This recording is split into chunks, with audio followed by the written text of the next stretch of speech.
As the leading Revolutionary War general, first U.S. president, and the father of our country, George Washington is one of the most celebrated figures in American history. Born in Virginia, he was raised mostly on family plantations in Maryland, first at Mount Vernon and later at Ferry Farm on the Rappahannock River. Very little is known about Washington's childhood, but one famous story has been told for generations: the tale of George Washington and the cherry tree.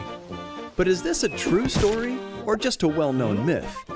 As the legend goes, when George was about 6, he received a hatchet as a gift and soon took to chopping nearly everything in his path, including his father's favorite cherry tree. When his father asked him what happened to the tree, George hesitated but then said, "I can't tell a lie, Papa. I did cut it with my hatchet." George's father, who had taught his son the value of honesty, embraced him and did not punish him. This touching story has only one problem: it's not true. In fact, it was invented by an itinerant preacher and bookseller known as Parson Weems.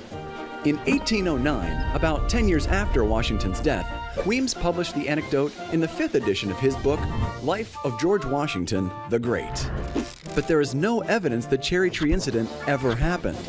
In fact, very little is known about the relationship between Washington and his father, who died when George was just 11 years old. But that hasn't stopped school teachers and parents from using the story to help teach countless children over the years the value of honesty. In 1939, the painting Parson Weems's Fable by Grant Wood showed Weems drawing back a curtain to reveal the image of Washington, his father, and the cherry tree.